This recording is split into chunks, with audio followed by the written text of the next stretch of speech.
Now let's talk about the treatment. We just talked about how the equipment works with that technology. Now let's talk about the treatment, okay?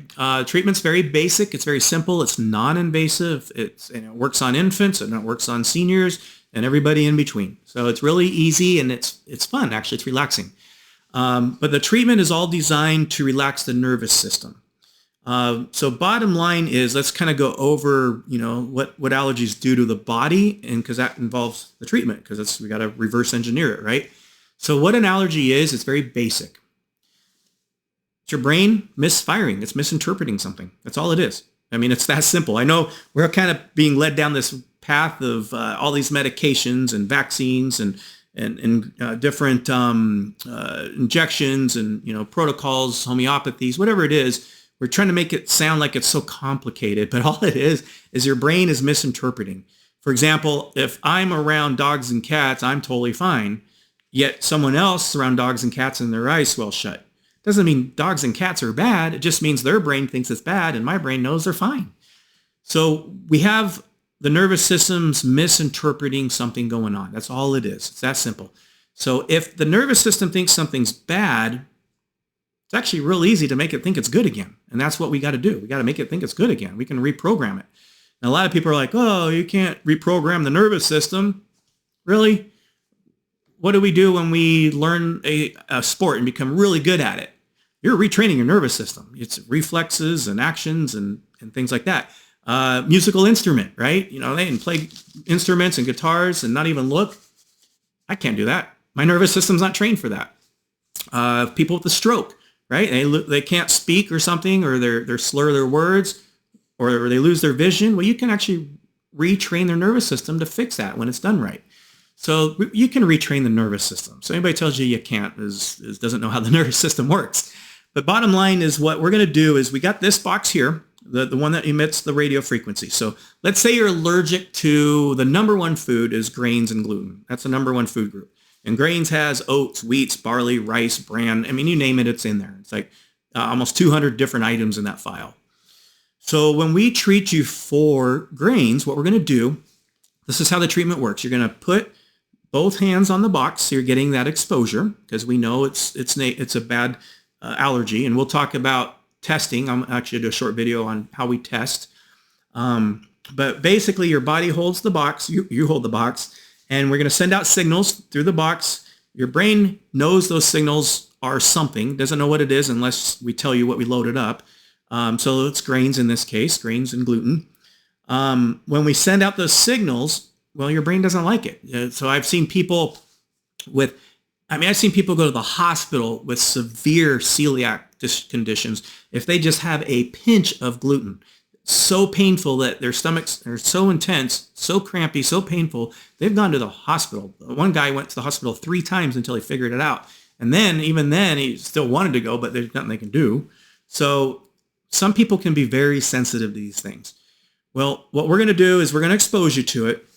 No particles are going into your bloodstream. Nothing's going into your blood.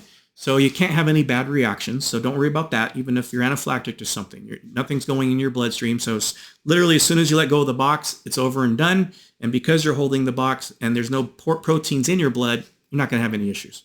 So anyways, you hold the box, we're going to send out the signals, and then we're going to go through a process of relaxing your nervous system. So for like a baby crying in a thunderstorm, we're going to give it, rub its back and give it sweet nothings, and the baby stops crying. Why does it stop crying? Because you taught it it's safe. The next thunderstorm comes, the baby doesn't cry. Why? Because you taught it it's okay, it's safe, it's not going to be in danger.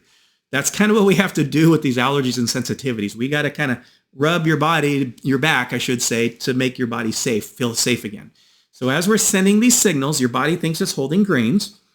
And what we're going to do is we're going to use multiple steps. We're going to use, first step is we're going to use a percussor.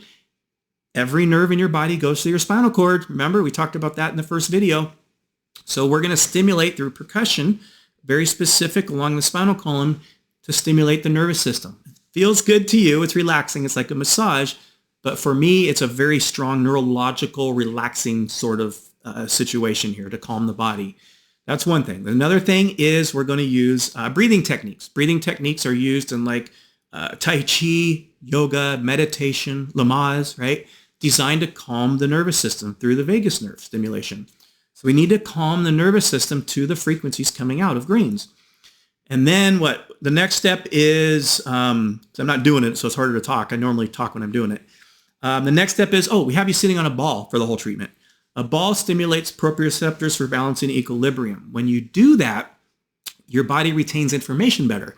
I got that because of a study I found a few studies in some of my neurology training. In fact, I talked to some teachers that practice in Scottsdale at private schools, and they told me, yeah, they do this too.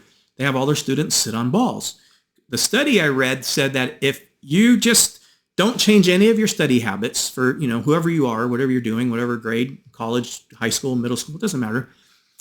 You just don't change anything. And say you're a C student. You sit on the ball. Again, you don't change anything other than just sitting on the ball while you study instead of a chair. The only difference. They found that you'll actually get about 1 grade higher in your grades just from doing that. That's because you retain information better when you're stimulating those proprioceptors. And there was a movie a long time ago that they made about the world champion spelling bee. And I don't remember what it was called, but she traveled all over the world and she was world champion. They made a movie about her. And she had a spelling coach. Well, that spelling coach actually made her do jump ropes while she was spelling words. And he did that because he knew that when you stimulate the nervous system while you're spelling these words, you're going to remember it better. So that's why we use the ball. So if you're studying for anything, a little trick, if you got kids, have them sit on the ball. Just nice, simple, easy, and they're cheap. So the ball is for that. The next one is the laser. Remember I talked about the laser before? The laser sends out signals through the box as well, and it's the same data signals as what's coming out of the radio waves, but it's in the form of light. And a lot of people ask me, well, how do you send out data through lasers? How does that happen? What do you do? Well, that's what lasers do. They're actually forms of data transfer. I mean, look at a DVD player, right? A DVD player sends out data from the disc. It actually goes back and forth, reads the disc and sends it back. And then you got this wonderful big movie and surround sound, high fidelity stereo effects. That's from lasers, or a CD player, if you remember those. But basically a laser sends out this digital data as well. And we're going to expose the central nervous system. We're just going to run it up and down your head, neck, and spine. You don't feel it. It's a cold laser. It's definitely, you won't even know I'm doing it if your eyes are closed. But we're going to go up and down your spine to expose the central nervous system. Because remember, it's all about the noggin here. Then we're going to go to different meridian points. And I'm not going to go over them all, but we go through different meridian points on the body because each point will affect a different part of the brain. And we want to affect all of the brain. And we do that basically a whole round. Doesn't take too long. This whole process maybe takes 10, 15 minutes at the most. And so the laser is the last step. And once the laser's done, you literally will now be reset to the nervous system. And how we know? Well, because we do testing. And I'm going to go over, let me just do a quick video on testing, how we test, so that way you know how it works and the process of that. But that's literally whole treatment. And that's how easy it is. It's relaxing, it's gentle. And then we're going to go over, how we test, and we're going to go over the rules. So there's a few rules. So we're going to go over those.